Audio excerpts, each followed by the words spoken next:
അപ്പോൾ നമ്മൾക്ക് രാവിലത്തെ പണി ഈസി ആയി കിട്ടാനുള്ള ഒരു അടിപൊളി ടിപ്പ് കൊണ്ടാണ് ഞാൻ വന്നിട്ടുള്ളത്. അപ്പോൾ നമുക്ക് നേരെ വീഡിയോയിലേക്ക് പോവാം.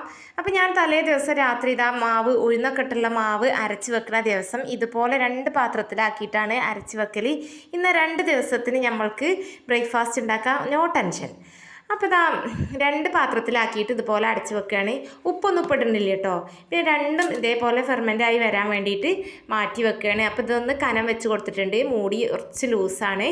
പിന്നെ ഇതാ ഒരു ദിവസം ഞാനിതാ തട്ടിൽ കുട്ടി ദോശയാണ് ഉണ്ടാക്കുന്നത്. അപ്പോൾ കുഞ്ഞി ദോശയാണ് ഉണ്ടാക്കണേ. അപ്പോൾ ഇതാ കുഞ്ഞി ദോശയൊക്കെ ഉണ്ടാക്കി. അപ്പോൾ നമ്മളെ മാവൊക്കെ മറ്റേത് നല്ലോണം പൊങ്ങി വന്നിട്ടുണ്ട്. അത് ഞാൻ ഫ്രിഡ്ജിക്ക് വെച്ചിട്ടുണ്ട് കേട്ടോ, തൂക്കപാത്രത്തിൽ വെച്ചത്. അത് ഇനി അടുത്ത ദിവസമോ പിന്നെ 2 ദിവസം കഴിഞ്ഞിട്ടോ എപ്പോൾ വേണമെങ്കിലും നമുക്ക് ദോശ ഇഡ്ഡലിയോ എന്തും ഉണ്ടാക്കി വെക്കാം. അപ്പോൾ ഒരു മാവ് കൊണ്ട് തന്നെ 2 ടൈപ്പ് കടി നമുക്ക് ഉണ്ടാക്കാം. അപ്പോൾ ടൈമും ലാഭം, കറണ്ട് ബില്ലും ലാഭം, എല്ലാതും ലാഭം കേട്ടോ. അപ്പോൾ ഇതുപോലെ ചെയ്ത് നോക്കുക. കണ്ടിഷ്ടപ്പെട്ടാൽ ലൈക്ക് ചെയ്യാനും ഷെയർ ചെയ്യാനും സബ്സ്ക്രൈബ് ചെയ്യാനൊന്നും മറക്കരുത്.